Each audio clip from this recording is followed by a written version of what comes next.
gelar akademis itu sebenarnya menunjukkan bahwa dia pernah belajar di satu bidang tertentu. Dan karena itu, khususnya untuk pelajaran-pelajaran yang teknis, dia dianggap punya otoritas. Jadi misalkan, apakah dokter itu memiliki intelektualitas? Dalam hal kecerdasan teknis tertentu, dalam hal pelatihan tertentu, iya. Dalam hal kebijaksanaan, dalam hal menerapkan ilmunya dalam kehidupan keseharian, itu belum tentu. Begitu. Tetapi bahwa dia memiliki otoritas untuk mendiagnosis penyakit, iya.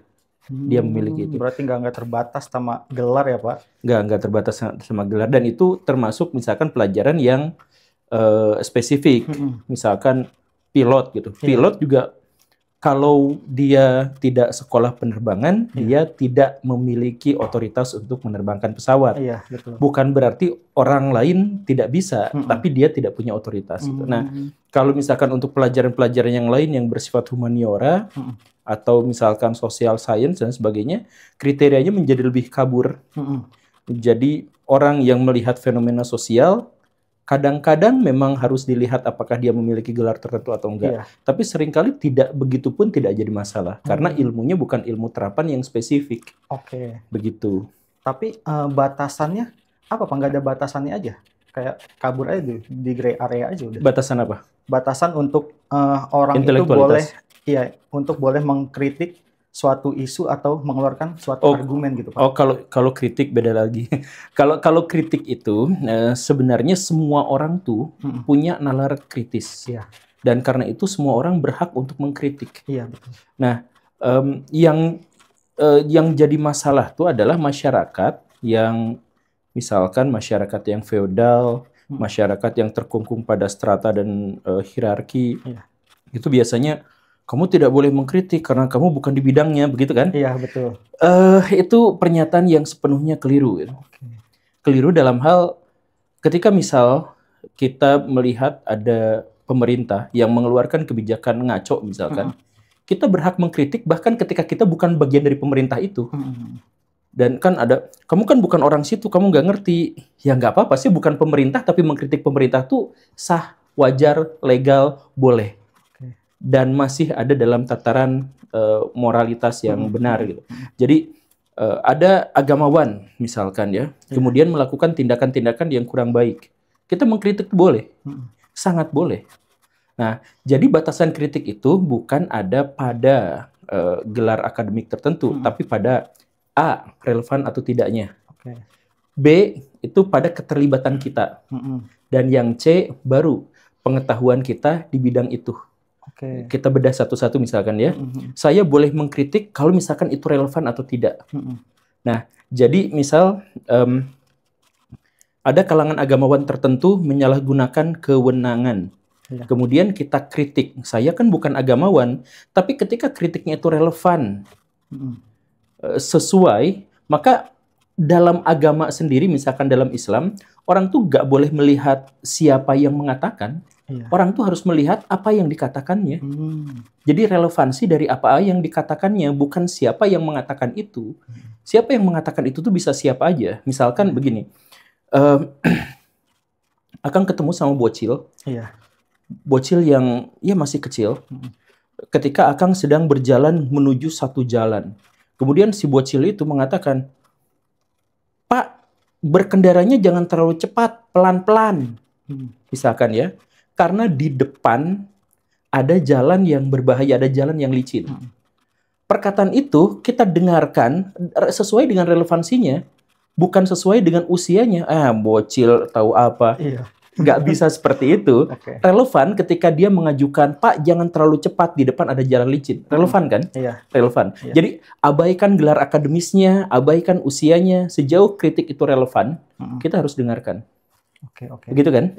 Itu yang pertama. Kemudian yang kedua, keterlibatan.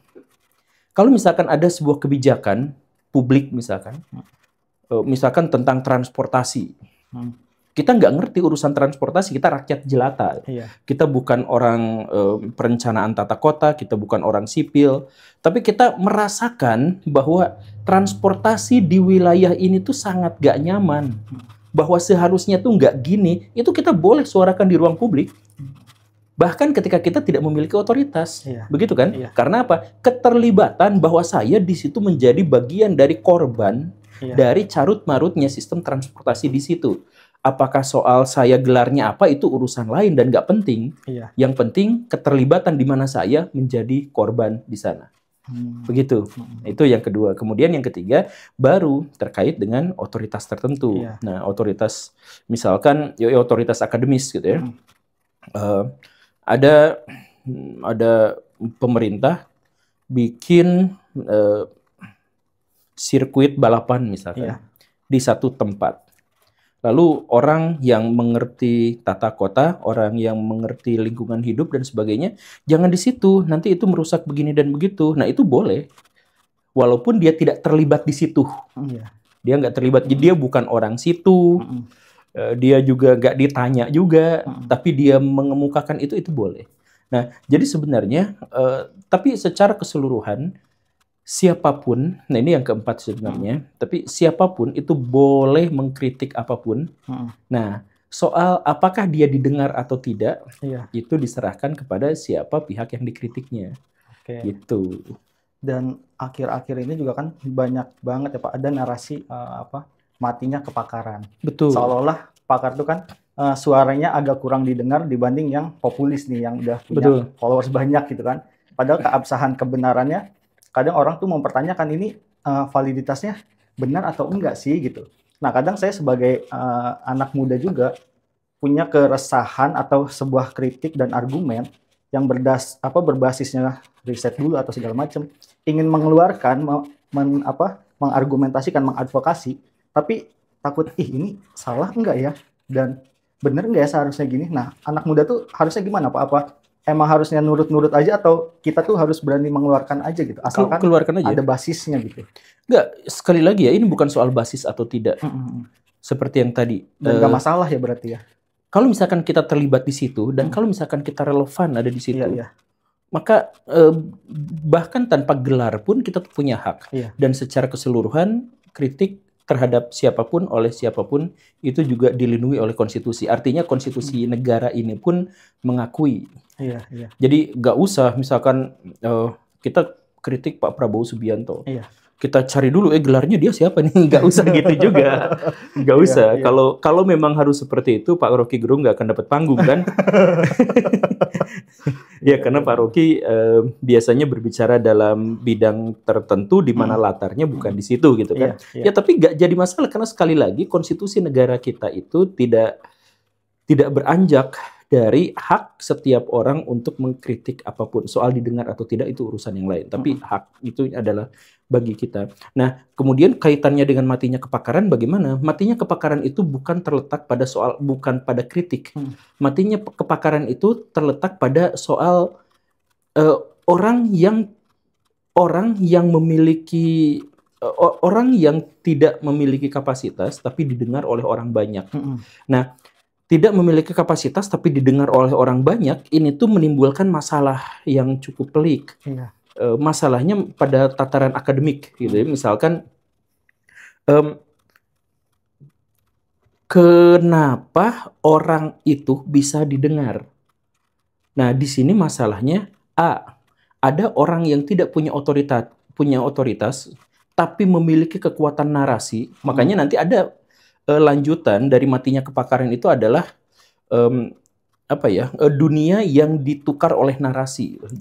Istilahnya saya lupa. Tapi jadi sekarang itu adalah dunianya narasi, dunianya percakapan, begitu. Jadi yang sekarang ditinjau itu justru adalah kepakarannya. Maksudnya kalau dia gagal untuk menyampaikan pesan dan informasi kepada orang banyak, lalu yang salahnya itu apakah dianya atau orang yang mengambil alih perannya? Misalkan ya, ada seorang dokter. Dokter itu bikin podcast.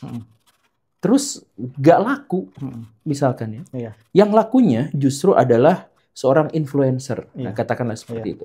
Nah, pertanyaannya bukan hanya kenapa influencer itu berbicara masalah kedokteran. Masalahnya adalah kenapa si dokter itu tidak mampu menjadi penyampai pesan pada bidangnya sehingga dia kalah laku gitu. Nah, jadi ini masalah yang pelik. Kalau misalkan dokter Tirta berbicara masalah kesehatan, oke, kita apresiasi dan kita benarkan gitu. Kemudian kita melihat ada Pak Aderai gitu misalkan. Dia bukan dari kedokteran tetapi dia pakar dalam gizi gitu. Karena puluhan tahun beliau memang hidup di dunia itu misalkan begitu. Nah, lalu bagaimana dengan orang yang lain? Apakah orang itu berhak untuk berbicara di ruang publik? Berhak. Didengarin nggak? Kalau dia kedengeran sama orang lain, itu menjadi masalah. Masalah yang tadi itu.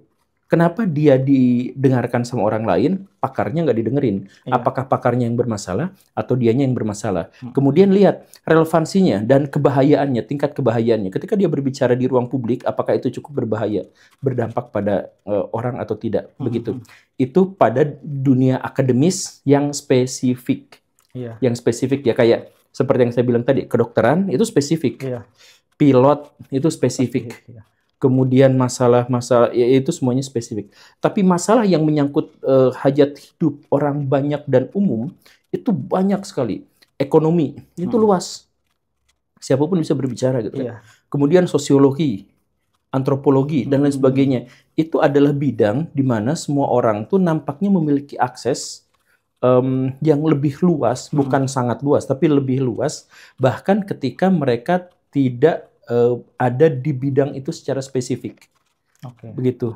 Kita misalkan mengetahui ada banyak sekali ekonom-ekonom yang latarnya bukan ekonomi tapi matematika misalkan. Atau kita juga mengetahui ada salah satu tokoh pakar geografi yang latarnya bukan geografi, latarnya itu adalah peramal cuaca. Peramal cuaca itu menjadi salah satu tokoh geografi yang paling berjasa di dunia modern.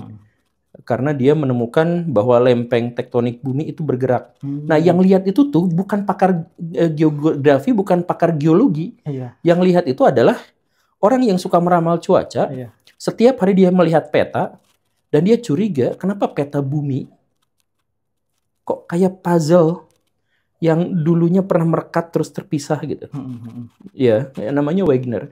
Dia melihat itu dan akhirnya oh iya. Nah, itu bukan pakar di bidang itu, tapi dia jadi tokoh utama di bidangnya. Karena apa? Karena geografi. Geografi jadi umum gitu ya. Tidak sangat-sangat spesifik terkait dengan keahlian tertentu. Begitu. Atau ini yang agak prihatin sebenarnya, tapi ini terjadi. Di Indonesia itu ada situs yang cukup misterius, namanya situs Gunung Padang. Gunung Padang. Nah, itu kan sekarang dilakukan ekskavasi gitu. Nah, yang melakukannya itu bukan pakar. Sempat dalam masa tertentu yang melakukannya itu adalah prajurit TNI dikerahkan di sana. Yang bukan di bidangnya. Itu bukan bidangnya, tapi tetap dijalankan. Nah, jadi sebenarnya pada bidang-bidang yang sangat spesifik, kita mungkin mempertimbangkan otoritas. Tapi pada bidang-bidang yang cakupannya lebih luas dan lebih dengan kadar abstraksi yang lebih besar, itu siapapun tuh lebih kita dengar.